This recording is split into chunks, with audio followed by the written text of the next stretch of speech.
All right, thank you everybody for joining our March 19th meeting, 2025 of the Old Colony Bicycle and Pedestrian Advisory Committee meeting. So here is the agenda.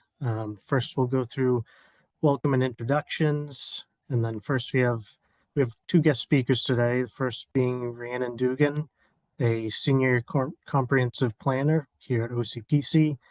Next guest speaker is Josh Ostruff from the MBTA. He'll be discussing the Cochituate Rail Trail. And then we'll be going over some bike ped projects in the Old Colony region. And then discussing some of the Bay State Bike Month events we'll be coordinating and taking place in the month of May. And then we'll go over some next meeting dates. So just to go through introductions, I'll go first and then I'll just pass it off, and then the next person just pass it off, whoever you see first. My name is Kyle Mowat. I'm a senior transportation planner here at OCPC, and I'll hand it off to Rhiannon. Hi everyone, I'm Rhiannon and I'm a senior comprehensive and sustainability planner here at OCPC, and I will pass it off to Matt Dyer. Hi, good afternoon, everyone. Matt Dyer, Senior Transportation Planner at Old Colony Planning, and I'll hand it off to Sean Bailey. Thank you, Matt. Hello, everyone. Sean Bailey, Senior Transportation Planner here with the Old Colony Planning Council, and I will hand it off to Charlie. Hi, good afternoon, everybody. I'm Charlie Kilmer, Deputy Director and Transportation Program Manager at OCPC. I'll pass it off to Ko Chung Lee. Hello, my name is Ko Chung Lee, Principal Transportation Planner with Old Colony Planning Council. I'll pass it on to Ray Garino, please. Hi, my name is Ray Garino. I'm a Principal Transportation Planner of Old Colony Planning Council. I'll pass it off to Mary. As I just joined, good afternoon, everyone. Mary Waldron, Executive Director of Old Colony Planning Council. I'm not sure who has not gone yet. Okay, there we go. Hey, Josh, good to see you. Go right ahead. Lovely to see you all, folks. So I'm Josh Ostroff. My day job is I'm in the Capital Program Planning Department at the MBTA. I'm not here for the T. I helped to create the Cochituate Rail Trail in Natick and have formally and informally advised a lot of other communities on creating shared use paths. So really happy to talk about our experience there today. And if I could just, before handing it off to the next person, actually, I've got a message for Kyle. I'll chat with you about it. So let's see. Has Ray spoken? Yes, I have. Okay, sorry. I believe Richard Jordan. Yep, and William Ruth. Richard. I don't think he's hearing us right now. Maybe Richard Jasmine can introduce himself.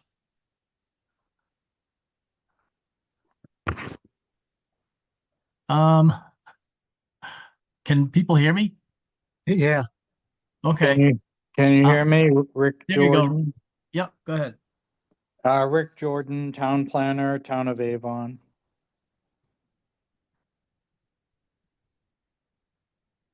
Okay, how about Kelly Forrester?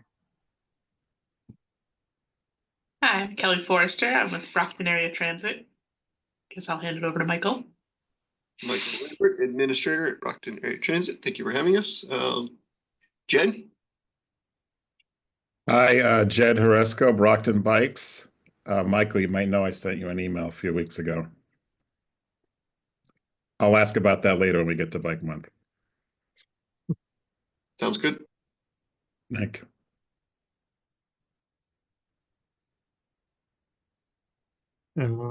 Shane O'Brien. Hey, y'all. Shane O'Brien, Town Planner for the town of Bridgewater. Not sure who's left over, but I'll give them the floor. Maybe just raise your hands if you have not introduced yourself, just to make this a little bit less painful for everybody. Perfect. Allison. Allison Shane, OCPC delegate for Duxbury, and I work in the Duxbury Conservation Department. Awesome. Thank you, Allison. Anybody else? Just raise your hand. John Stone, Town of Abington, DPW Director. Thanks, John. Thank you. Bill Roth, Town Planner with the Town of Stoughton, and an avid cyclist between 3,000 and 5,000 miles a year. Wow. Oh, wow. Nice. And the delegate to OCPC. Thanks, Bill. Is that it for everybody?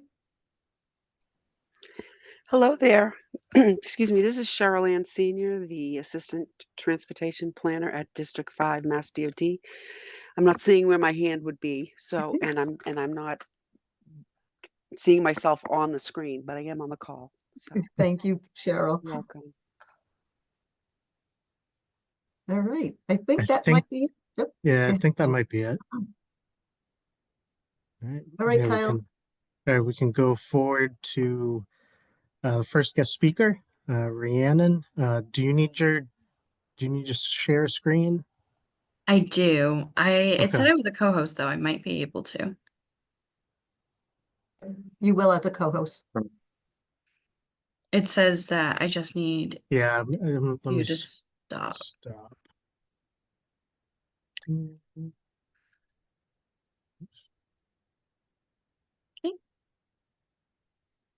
Thank you.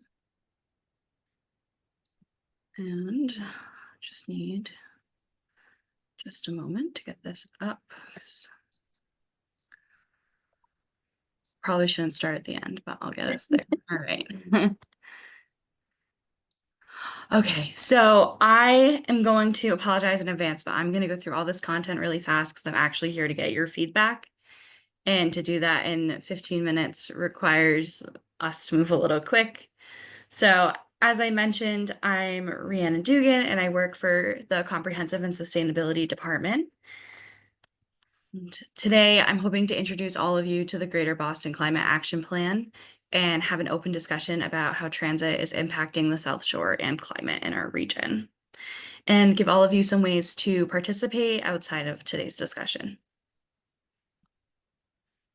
So the Greater Boston Climate Action Plan is a regional roadmap to rapidly drive down greenhouse gas emissions and slow down the impact of climate change and realize near-term community benefits. These can look like co-benefits of reducing carbon pollution, such as improved air quality and public health, increasing local clean energy jobs, reducing energy costs for residents and business owners, and hopefully improving public transportation and walkability across the East Coast. So this project is actually very large. It covers the entire Greater Boston MSA, which is the Metropolitan Statistical Area, and it goes from southern New Hampshire all the way down to Plymouth. So we are one of 7 regional planning agencies and commissions represented, but I'm here to talk about our direct impacts today and how we can make this plan really fit the narrative for our region. Overall, it's 168 cities and towns and 4.7 million residents. So just a little bit about where we are. This was a 2-part EPA project. So we've already published a priority climate action plan. This was a very quick turnaround. It had to be done in about 9 months. We started with a pre-climate carbon inventory, which we used the year 2019. And we are now working on a new greenhouse gas inventory that'll use 2022 as a base year. But right now we are deep in the stakeholder and community engagement phase, which is why I'm here to talk to all of you today. We are hoping funding for this project ties up in about August, so this should be published by late summer, early fall. My dog has joined the chat. 1 second, everybody. Kyle, can you read the plan contents for me? Yes. So plan contents, climate impacts and risks, the 2022 greenhouse gas emissions inventory, 2030 and 2050 greenhouse gas reduction targets and projections, workforce planning analysis, greenhouse gas reduction measures, greenhouse gas emissions and pollutant reduction analysis, equity and co-benefits analysis, and finally implementation steps. Thank you so much. Thank you for letting me put you on the spot. You're Did welcome. not need any of that echoing in anybody's ears while I was talking. All right, great. So this project has been really centered around equity and environmental justice across the state, specifically looking to see how climate disproportionately affects people of color and low-income communities, and how environmental burdens are impacting them at a more intense rate than others in our community. The map slide isn't there, so I'll just talk a little bit about how this affects our region. Brockton, Plymouth, Avon, parts of Bridgewater, and I might be missing one or two other communities, all do have EJ communities according to state and federal guidelines. There are two different sets of EJ communities, one that the federal government puts out and one that the state of Massachusetts puts out. So we've been using a cross comparison of those two and using the cumulative total of those to represent EJ groups. And this project over the last 2 years has had a Justice 40 advisory group with EJ representatives throughout the county. So a question for all of you, a little pop quiz to think about: which sector is responsible for the largest share of greenhouse gas emissions in the Greater Boston MSA? So the options are buildings, transportation, electricity, industry, waste, and agricultural and natural lands. I won't make everybody shout out on this call today, but I'll give everybody a second to think about it before I switch the screen. So buildings are actually the largest share of greenhouse gas emissions in our region. It takes a lot to produce energy for buildings, but then we also have a lot of direct emission from buildings because they are not properly insulated or because of leaks from building seals. Many of you know that most of the housing stock was built before 1960, which doesn't really meet the efficiency standards of today. To give you a comparison of how these add up, buildings are 46%. They're almost half of all emissions in this region, according to the 2022 standards. And then the next closest is transportation at 36%, which I am hoping to chat about today.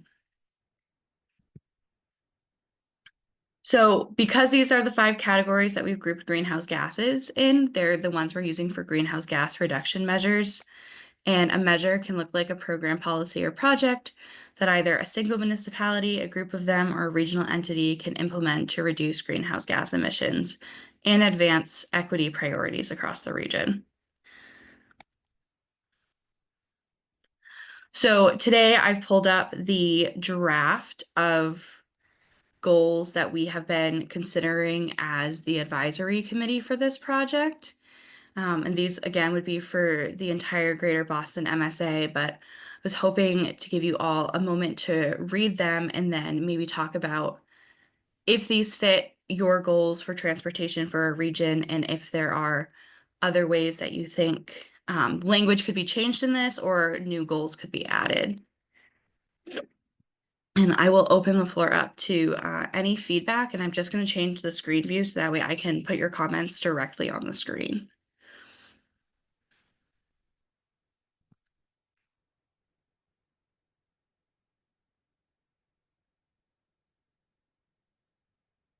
Brianna, do you want to maybe prompt a little bit, give folks a look at this? I know I've done this. Yeah.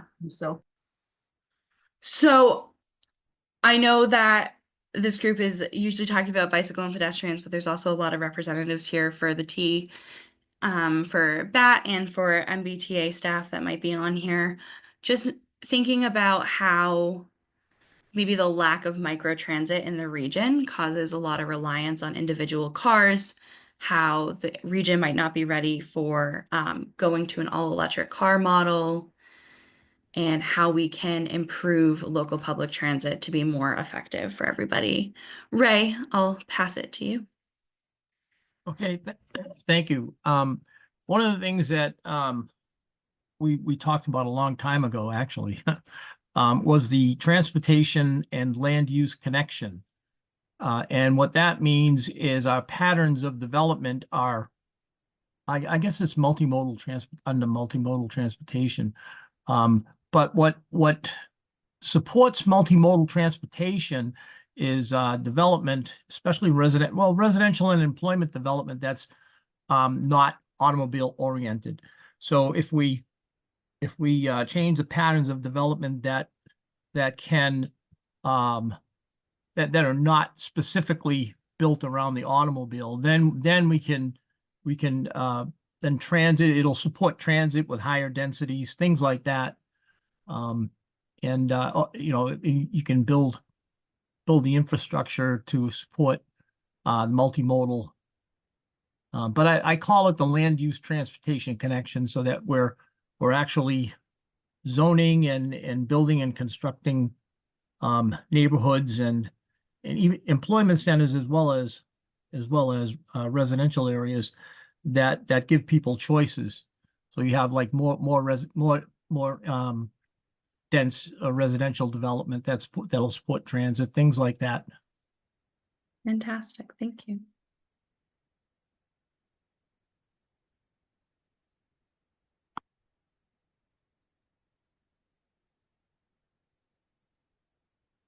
I'm going to prompt maybe like Bat with the electric buses and transportation pieces of that, and the fact that you have, the capabilities of having bicycles be added to the buses. Maybe Mike.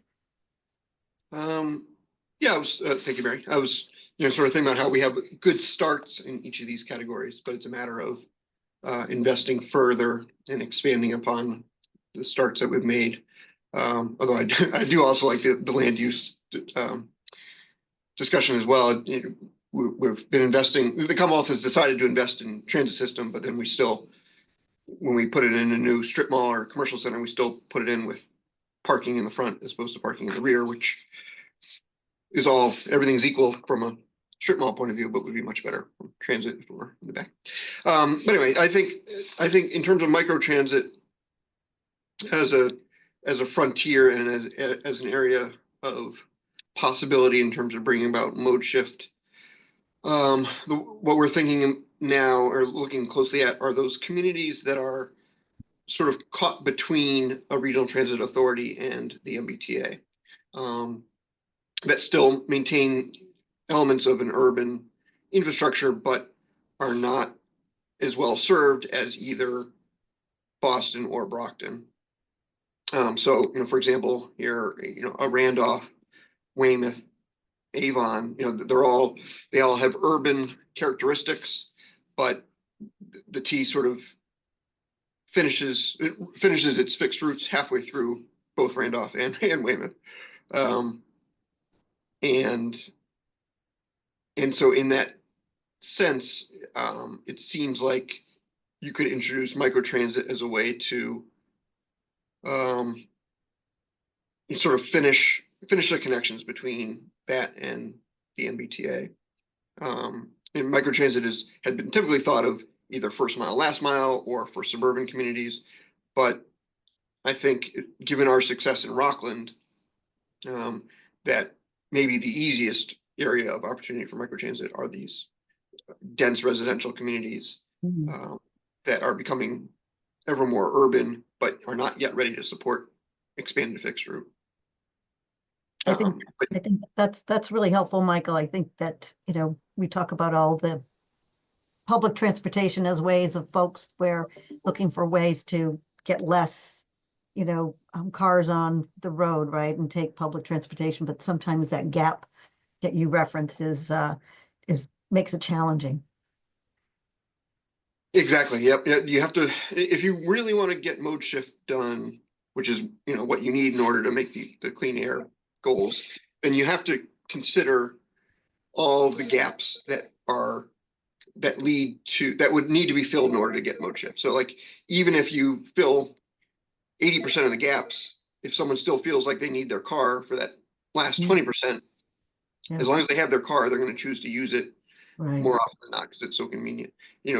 What we really need to do is fill 100% or close to 100% of the gaps so that people feel like they don't need their car. In fact, their car is a burden. The car is extraneous. They don't like imagine living in New York City or Beacon Hill or something. And so, you know, I think that's the key, and that's obviously not going to be solved by fixed route. That's going to be solved by Uber and Lyft, microtransit, micro mobility bikes, and things like that. No, that's really helpful. You know, in particular, like for us in Southeastern Mass, how do we get from Brockton to Plymouth, right? There is not a public transportation that really goes that way. And by the time one kind of figures it out, you're in your car and you're heading off. So, Very good example. yeah. How about anybody else? So and you may not, I know you're kind of put a little bit on the spot here today, but Rhiannon, what's your time frame for getting responses? I am happy to extend this out for a week. If that gives people more time to go through, I can PDF the presentation and have it shared around with everybody. And I think that would people be great, Rhiannon, because if you can do that and maybe put it in the chat for folks just to make it one step easier while you are still on. Again, the work that Rhiannon's doing, this is with other regional planning agencies, it's important work, obviously with the environment, if we will, of where one is not supposed to be saying climate change and environment, but yet it's so critical to the to what we stand for in the quality of life. So Absolutely. Before I close this out, just want to go through some of the last steps and then I'll pass it on to our next guest speaker. There is, in addition to this is for me to give direct feedback about what our region is looking for. There is also an MSA-wide survey. It will ask you about which district you fall under here, so that way they can give us some subsectors of information that were received. But do please feel free to fill out this survey. When you click on these links, it'll tell you it's due in 2 days. I'm working actively with MAPC to have that deadline extended to April 1st, and there's no reason that shouldn't be happening.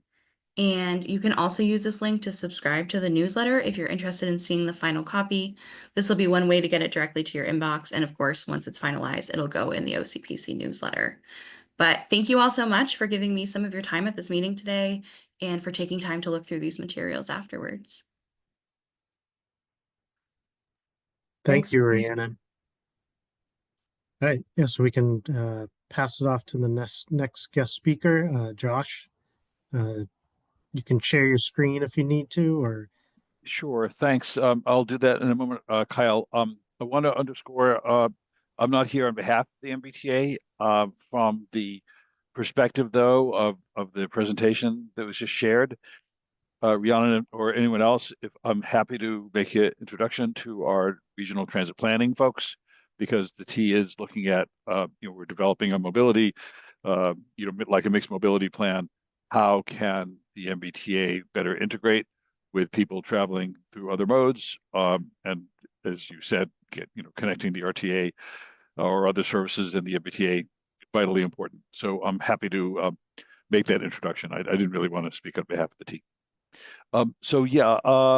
I am really honored to be among you folks that I've worked with over the years, and those I haven't yet. Trail connectivity is a passion of mine. I have had the good fortune to help initiate a project in Natick and Framingham decades ago, and now see it in beneficial use today with over 600,000 trips taken since the Cochituate Rail Trail opened in Natick in 2021. So I am. There were a couple of presentations that I helped to deliver at the Mass Trails Conference in October in Worcester. One was submitted by the principal engineering firm for the Cochituate Rail Trail, the Beta Engineering, that I'll go through today. The second is for an initiative that we're doing in Natick called All Aboard, which is providing an accessible and adaptive cycling experience for people with mobility limitations or disabilities. That it's now going into its third year, and happy to talk about that one-on-one or in this or any other setting that would be beneficial. So, but I'm going to do the whole screen sharing thing now, which should only take about 45 minutes to get that going, maybe less. Okay, so let's share. And I'm sorry that I don't have any of the swag that Mary gifted me couple of years ago when I left transportation for Massachusetts, but I do have a nice little cozy that I use all the time. We'll or get you whatever. something new. Thanks, Josh. That's okay. As long as it's worth less than $50 and not provided in exchange for any unwarranted privilege, because we all take the ethics test. So again, thanks. So this is going to tell the story of how this trail came to be.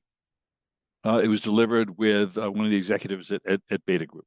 And the focus was on equity and economic development. But the amazing thing about mixed, shared use paths that, connect communities is they do all of that.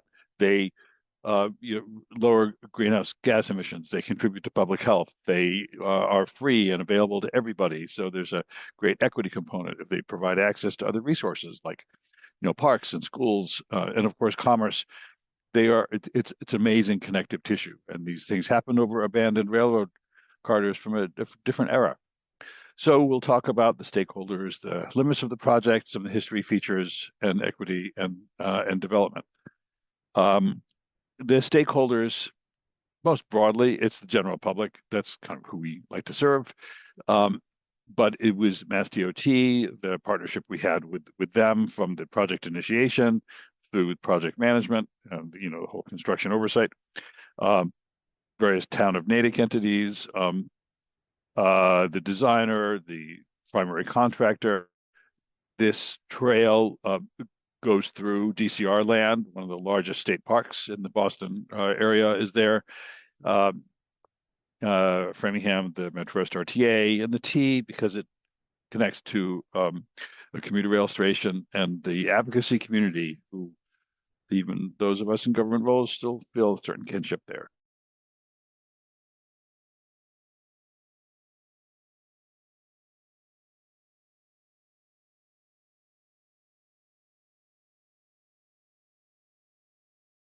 Their industry as well. In the 90s, there were people agitating for it. In 2001, I was among many other folks who were like clearing brush to help preserve the right-of-way in Framingham.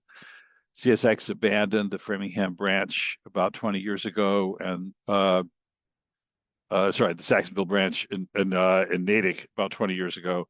The Framingham branch had been abandoned in the 1970s, and we had a robust public process to make the trail a reality. The Framingham section opened because it was on the tip. In 2015, we spent a ridiculous amount of money to buy the land from CSX, but that led to the groundbreaking, the ribbon cutting, and now so many people are enjoying the use of the trail. It's quite gratifying. So the limits of this particular project in Natick were about 2 miles and change from Natick Center up to the municipal boundary with what's now the city of Framingham. As you can see, it passes a couple of important waterways. Kind of a fun fact is that in the mid-19th century, around the time this railroad was being built, the city of Boston connected to Lake Cochituate for the first freshwater supply for sanitation and firefighting that Boston had ever had. 100,000 people on the Boston Common to celebrate this event. Any public process is paved with paper. So there was advocacy in the 90s, building the local consensus and leadership, lots of outreach and engagement. We understand that you do not get these things done all at once. That's not how we roll in Massachusetts. It has to be incremental. We need to do feasibility studies and conceptual work and get a little bit of funding for the conceptual design, and then 25% design, then full design, and advocate for construction and buy the land and all the things you need to do to put things together. But my approach in public service has always been to be persistent, patient, and show progress and bring people on board. We know that our community, like many others, is changing, and people are looking for different ways to get around. Congestion is difficult, but one of the biggest things that's happened is the transformation from industry to recreation. It has a lot to do with the housing shortage that I know you've probably discussed at other meetings. But the land is worth more if it's something for people to live on, as opposed to a place where people build things. So we've got some of both. But just as an example, the Natick Mall, the largest mall in New England, has become much more of a lifestyle center. People go there to play pickleball, or as panic rooms, escape rooms, entertainment, as opposed to going to Filene's and buying luggage. That doesn't really happen anymore. But the life sciences and technology industries are still very strong. But that workforce is really interested in active transpiration. An interesting thing is that this is like the abandonment map of CSX in 2006. They were making $5,000 a year on freight, their last customer, and they sold the land to us for $6 million. So no matter what you say you're doing, you're in the land business, and that's true of railroads, particularly in this area. So we did. This gets into the what Beta likes to talk about and what the contractor likes to talk about, the fun construction stuff, which I think is super fascinating. But this is not that conference, so I probably won't spend a lot of detail. But I will say that in the middle of the night, when you're taking video of a giant crane with like 100 tons of counterweight lifting a bridge into place, that is gold. People get so excited about that, that like if you're involved in a project and you can share the public works process with the public, kind of makes them feel a little more on board and excited, and it sort of takes a little of the mystery away. The project itself has 2 bridges over major roads. It's got a tiny little roundabout. If you've been on the Cape Cod Trail, you know what I mean. Connects a lot of open space. The commuter rail station that is going to be open in Natick later this year. It's being made fully accessible. Lots of other businesses where people can commute to work. MathWorks being one of them. A couple of cultural districts. Lots and lots of new housing. So that's exciting to see how it provides a gateway and access to opportunity. So the connectivity, you've seen that. It's showing some of our, like the different roads that are involved. I love these maps where you don't even have to have your hands on the keyboard, but you can see a lot of the transportation assets that are there. Transit highways, some of the major workplaces and centers of commerce. Fun fact, Exponent right in the middle, they're the ones that did the Deflategate research on behalf of the NFL. I know that some of you may remember that and have strong feelings about it, but I don't really care.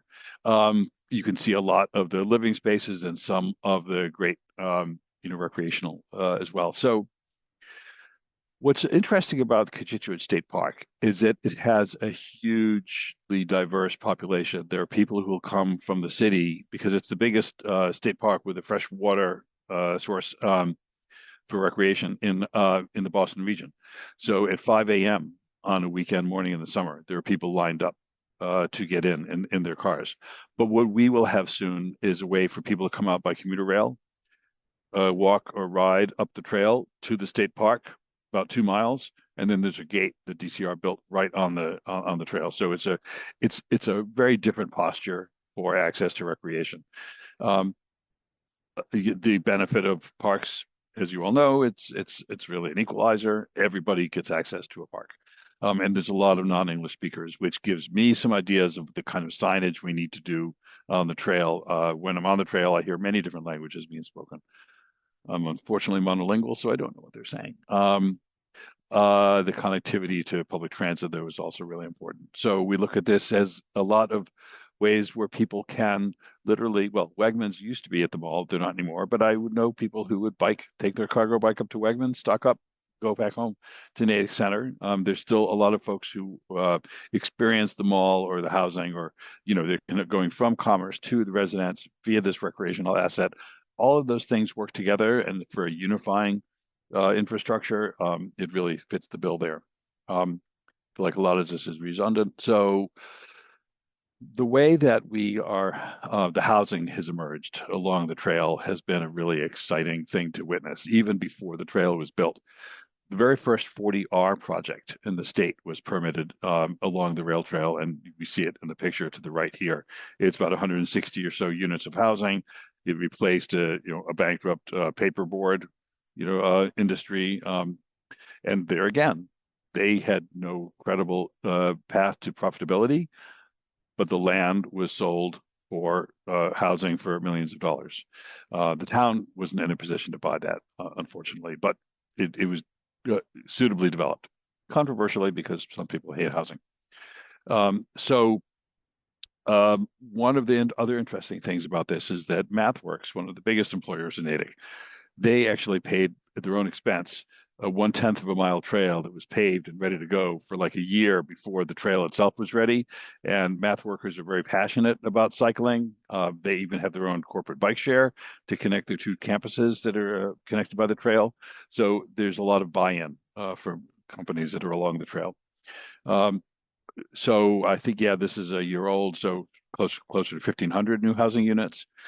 And when the train station opens later this year, as I mentioned, we'll see even more use between the two. So I wish that there were a way to capture how many tons of carbon emissions were reduced by people using the trail. And it's not as if those hundreds of thousands of people that are using the trail would have otherwise used a V8 engine powered car to get where they're going.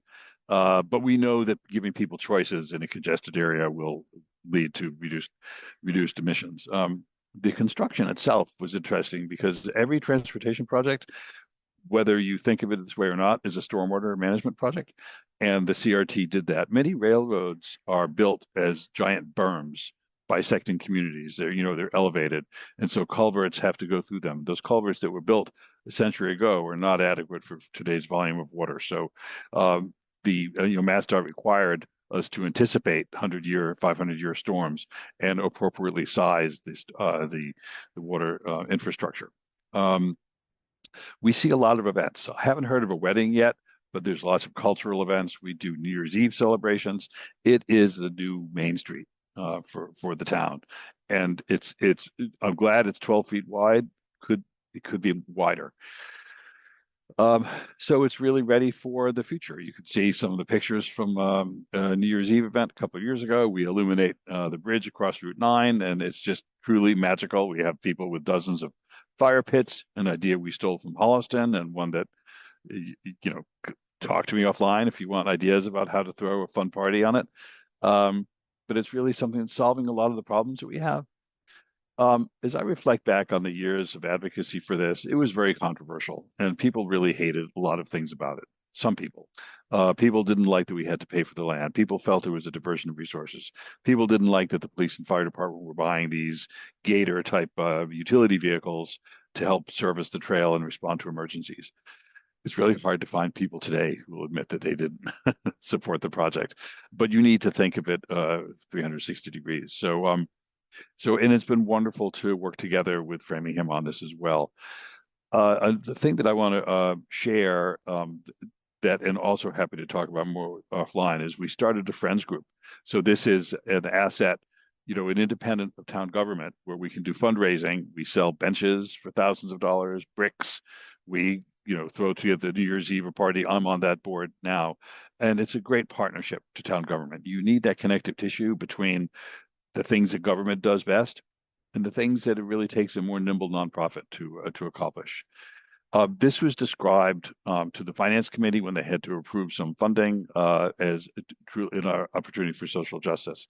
That would not fly in every meeting today, but that's truly what it has become. And it has really helped broaden the access to all the benefits of a trail to folks all along it. So the center picture here is one of a dozen different interpretive panels that we were fortunate to get MassDOT to fund.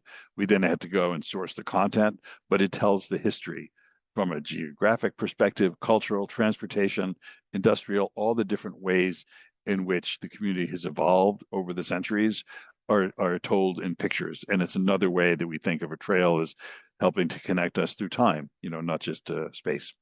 So that is my slideshow that I will stop sharing my screen. I know that you have other stuff on your agenda. I'm happy to have any questions or talk individually. There's small groups at the municipal level I can be of help, just preferably not 9 to 5. And thank you so much to Matt and OCPC for inviting me. Yeah, thank you very much, Josh. Does anybody have any questions? Sure, I have a question. Oh, sorry. No, Sorry, I was Mary. just gonna say, wow, like, right, that's a dream of what we look for, but go ahead, Jen. Yeah, no, I mean, So I understand you're not representing the T, but obviously you've got some T perspective. And I also wanted to add as an aside, I think one of your colleagues, um, David Lawson, he's ridden with us with our Brockton Bikes group. So Lautenheiser, maybe? I know he works for the T, and he worked on the green GLX and the bridge specifically and things like that. Yeah, But I always like folks, to bike with us who are professionally in the industry and that. And we have rides on the first Friday of the month. So I want to encourage our friend from Stoughton to join those rides, and anyone else. And I could put our info in the chat so you can sign up for our email blast. My question was, so as you probably know, we have the Middleborough commuter rail trunk coming right through Brockton, 3 stations, about to be renamed in a week. And so when one of my colleagues here sometimes forwards me these like trail planning grants or research grants that I think the DCR does or the state does. So my first question is, where would we put that kind of thing? And then my next thought is, well, we should make a trail along the commuter rail right away. So I get that this is a different scenario than most rail trails where it's abandoned or closed lines. And my gut is that the right of way is wide enough that even if they added back the second track at some point, which I certainly support, you could still have a right of way there. And I'm also anticipating local objections. I'm sure Brockton would some folks would say, how are we going to police it, basically, right?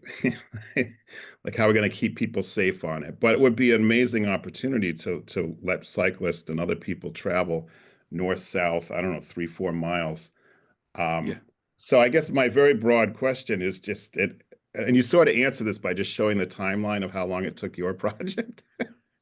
It's like, how crazy of an idea is that? Well, so thank you for that question.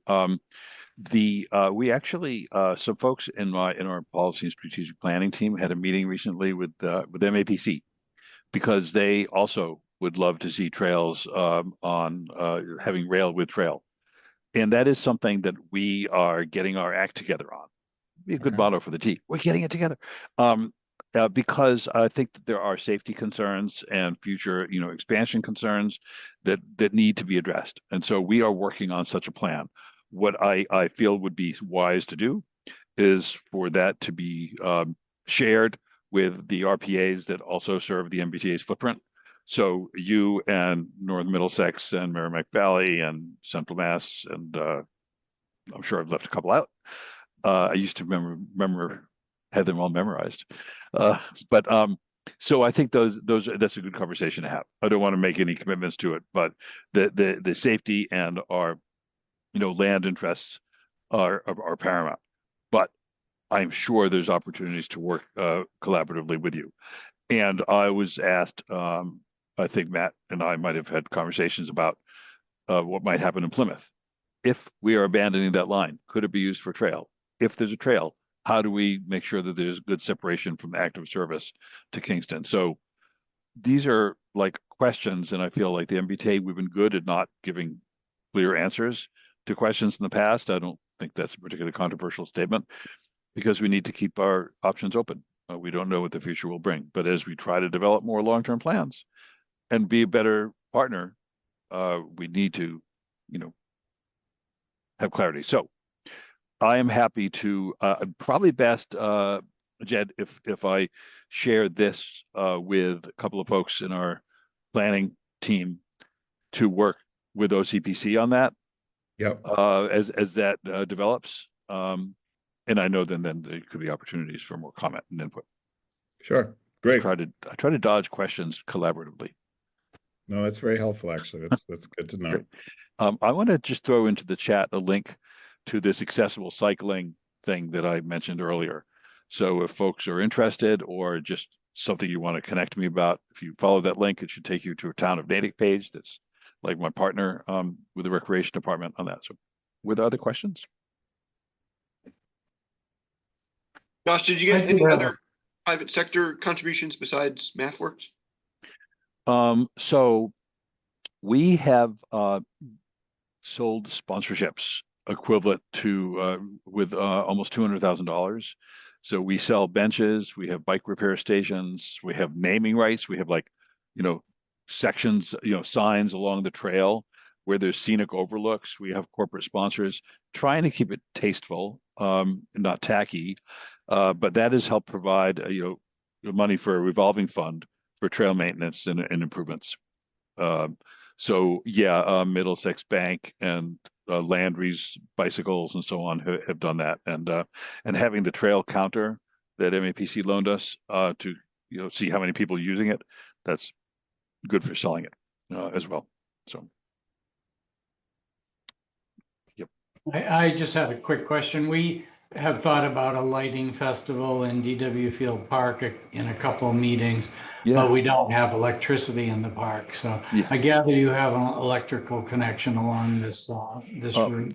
Yeah, we fortunately do have, there's a major public works water treatment plant along the trail, and we can just plug in there.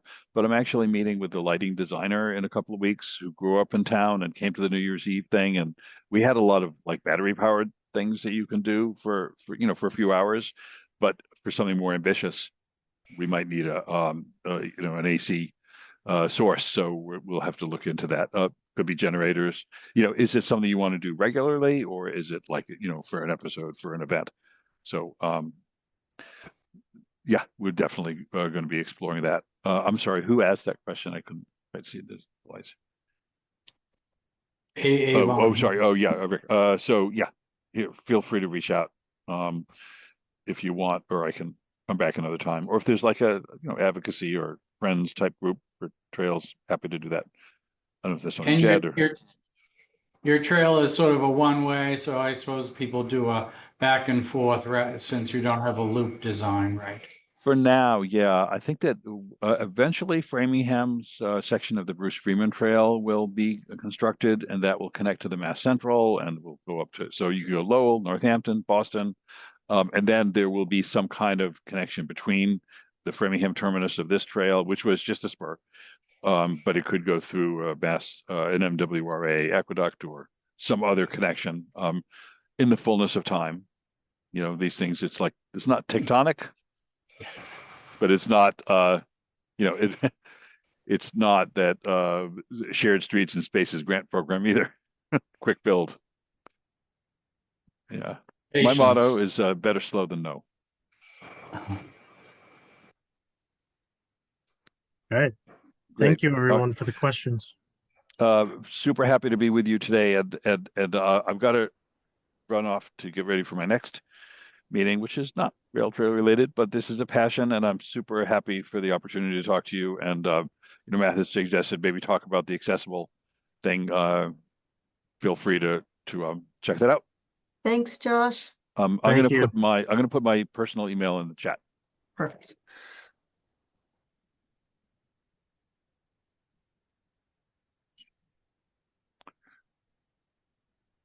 Alrighty. It's great to see that you haven't slowed down, Josh. Not yet. Nice to see you, Mary. Thanks, everybody. And Charlie, thank you. Good to see you on this meeting too. All right. And you too, Josh. Always a pleasure. Be Likewise. Well. All right. Be well. Thanks, folks. All right. So moving forward, Sean is going to discuss a couple projects in the OCPC region. Sean. Yes, thank you, Kyle. The first project on the list is project number 606002 in the towns of Kingston and Duxbury, intersection improvements at the Route 3 ramps, both northbound and southbound, and Route 3A. It includes road widening to accommodate 5 to 8 foot shoulders, a new sidewalk on the north side of Route 3A, as well as pavement markings, signing, and pavement milling and paving. And then the second project is for District 5, includes 6 communities, only one of which is in our region, which is the city of Brockton.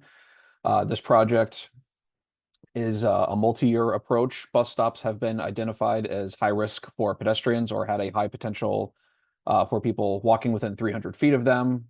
They have been prioritized for these improvements.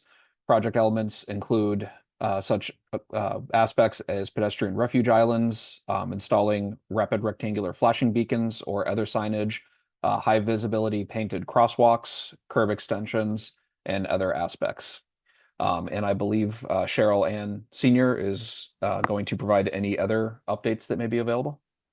Sure. On Kingston and Duxbury, the 25% design submission was received in January and is presently under review. We'll have we have a comment resolution meeting for the 25% anticipated to occur in May, with a utility site walk anticipated for June, and the design public hearing anticipated for July. So a lot of stuff happening in the spring into summer seasons. And I can go on and explain what I have for the VRU project as well right now, if you would like. Yes, please. Okay, so that project was advertised at the end of February, and there is a bid opening scheduled for March 25th. Okay, very good. Thank you very much, Cheryl Ann. Does anybody have any questions for Cheryl or myself? Sean, So I think the VRU had a location in Bridgewater as well. The location of Bridgewater was included when Matt and myself went and did the site visits, but on the TIP website, Bridgewater was not listed on that one. Besides the city of Brockton, the only other District 5 communities were the towns of Bourne, Edgartown, Falmouth, Tisbury, and West Tisbury. I was expecting to see Bridgewater on this list myself, but I didn't mention it just specifically because it was not listed on the website. I don't know, Cheryl, do you know if that was dropped or is that still going forward through a different means? It's not information that I have available to me right now to check. It sounds like it was likely dropped. I can find out what was behind that and get that information to you. And the other locations that were mentioned, I concur with. Okay, thank you, Cheryl. And I see I'll Shane follow up. O'Brien is still on the call. Shane, do you happen to have any updates regarding this? I haven't received any updates since our site visit. Okay, thank you. What I can do is I can follow up with either Cheryl or Barbara after this meeting, and then at our next meeting in May, I can provide a follow-up update for this project. Much appreciated. For the town Thank of you. Bridgewater. I think We'll from get the you whatever OCPC information. perspective, we hope it's not dropped because obviously Bridgewater had expressed interest in this and participate in the site visit. So whatever we can do to get it back on the list and funded would be greatly appreciated. Absolutely. So when would we know the sites, or is that something that, or is the winning bidder going to do that process where the community or their studies done, or in terms of the bus stops? Well, according to the TIP website, this project has been advertised for construction bids as of February 22nd of this year. So okay. I believe the stops have been selected. The list has All been right. finalized and the locations have been selected. But like I said, I will work with Cheryl Ann and Barbara LaChance to try to determine what happened with the location in Bridgewater, and I will provide a follow-up announcement at the next meeting. Okay. And I'll just write the engineer that's as far as the Brockton locations to get those. Okay, yes, because I believe there were four locations in the city of Brockton that were a part of the site visits that Matt and I participated in. Okay. Okay, well, if there are no other questions, thank you very much. Back to you, Kyle. All right.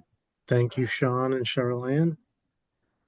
Moving forward to the next agenda item. So we're just going to be discussing Bike Month. So that is coming up for the month of May. We usually have one event at the Brockton Area Transit, but we are expanding this year to 4 events. So this is just a quick snapshot of the dates. We'll go into more detail in the next slides, but they're going to be on May 2nd, May 3rd, May 10th, and May 15th. And the first one is titled Bikes, Brews, and Brockton Views. And this is in partnership with Brockton Bikes and Brockton Beer. So this is going to be about a 75-minute bike ride around Brockton, starting and ending at Brockton Beer for post-ride refreshments.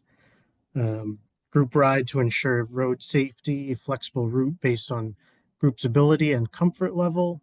And you can bring your personal bike and helmet, enthusiasm for the ride, and lights, Bluetooth speakers, cowbells, and other festive items are encouraged. And that is May 2nd at 6 p.m. Jed, I don't know if you want to add anything else in regards to this event. No, not specific. That'll actually be our second. We're going to hold our first. So we center activities around first Friday ride, first Friday of the month. So we're going to hold our first on the first Friday in April, which is great. We'll have a little test run. But yeah, thank you. Awesome. Sounds good. Does that mean there's no first Friday in April? No, we are holding a ride on Friday. What is that? The 6th? Friday, April 4th at 6 p.m. Yeah, so basically, which every month that it's warm, we try to do it at 6 p.m. As the sun starts to go down in the fall, we start to pull the hours back. So because we don't, I have lights, and my girlfriend, who's the co-leader, has lights, but the other members have been, they're not quite ready to cross the riding after dusk threshold. We'll put it that way. They don't have lights, and that's one of our goals. So, but yeah. All right. Thank you. And then our next event on May 3rd, Matt, if you want to discuss this one. Sure, thanks, Kyle. So this event is going to be on May 3rd, Pedal Through Time over at Borderland State Park. We're partnering up with the staff at the Department of Conservation and Recreation. We'll be meeting at the Nature Center at 9 a.m. and we'll be riding about 4 or 5 miles. And along that ride, the park staff will stop and give us a little bit of history or a quick naturalist presentation as we're going throughout the park. And it'll be a great time, and all are welcome. We lifted the participants up to about 50 or so. So it is an event to register for ahead of time if you'd like to attend. And then for the next one, Kyle. Yep. Cycle through Old Colony. This is in partnership with Untold Brewing and their bike club, as well as a bunch of local businesses such as Hefe's Restaurant. Serious Cycle's going to be there to help tune up your bike for your first ride of the season. We'll have a local musical guest, and as I said, Untold Brewery and their cycling club. There'll be a couple of different options for this event on May 10th. One will be along the Seaside Trail, pedaling down to Nelson Park, where participants can hang out at the beach at Nelson Park, check out the Plymouth Wildlife Trailer and check out different pelts and meet their naturalist staff that they have there in the town of Plymouth. And then they can ride back to Untold Brewery for snacks and drinks.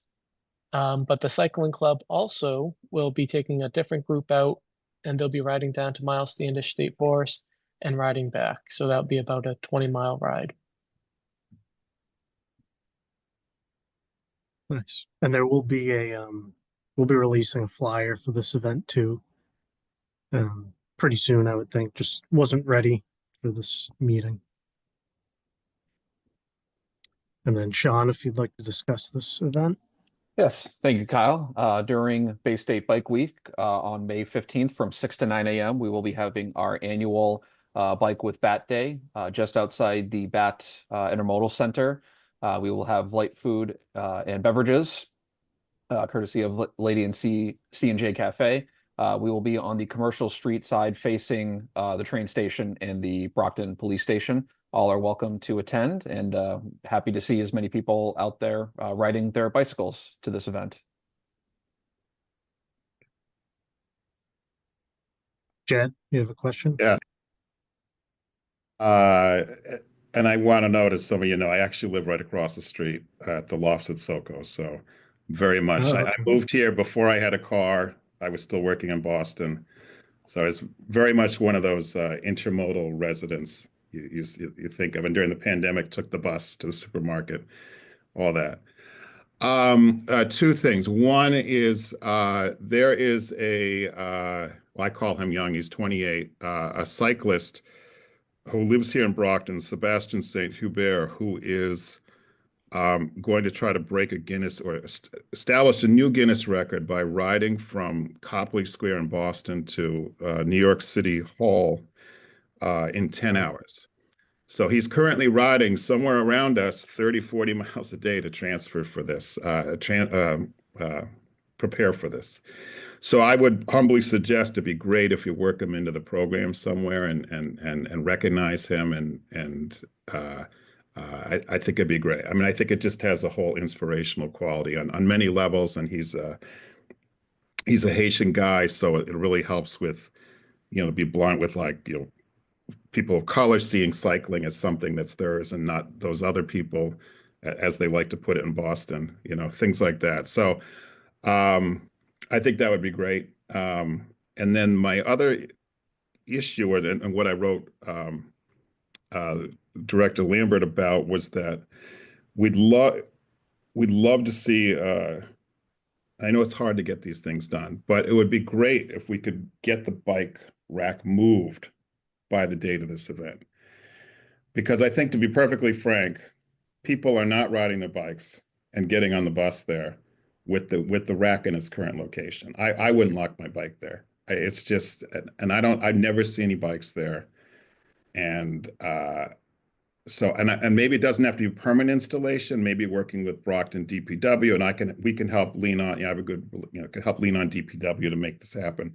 Maybe there's some heavy piece of rack or something that we could get put there temporarily while a permanent solution comes about. But I think an ideal location would be sort of just to the right of Lady C&J. I know there's like some electrical transformer thing there that's also there, but that would be great in terms of, I think people feel much more comfortable locking their bikes there. And it also wouldn't be, if you're locked in the middle of the plaza, then I'm sure there'd be concerns about people tripping over bikes and, as people rush between their buses. So I would humbly submit that that'd be a great location for a rack. Thank you. Thank you, Jed. Thank you for those comments. We'll definitely look into those, and we'll get back to you. Yep. Yeah, if you could, if you want to send me info for that bike ride that said Sebastian was his name. Yep. Saint That he's Hubert. doing. Yep. Yeah, we can put that on like social media, put it in our newsletter, and just get, because that's awesome that he's doing that. That's pretty cool. Yep. Okay. And then so moving forward, our next meeting will be on May 14th. Usually we do the meetings quarterly, but we're doing this one a month ahead of time just to coincide with Bike Month. So we'll be doing that in May, and then after that, August 20th, and then to finish out 2025 meeting on November 12th. Oh, and I neglected to say, Brockton Bikes will absolutely be supporting the event at the Bat Center. We will try to get as many people as possible to bike in there, make it a show of, bike in together, that kind of thing. So that's awesome. Yep. Yeah, thank you very much. Yeah. We appreciate that. No, thank you. Yes, thank you. So that's it. Does anybody have anything else before we adjourn? All right. We will see everyone, hopefully everyone at all the events in May, and we'll see you at the next meeting. Thanks, everyone. Thank you. Thank you.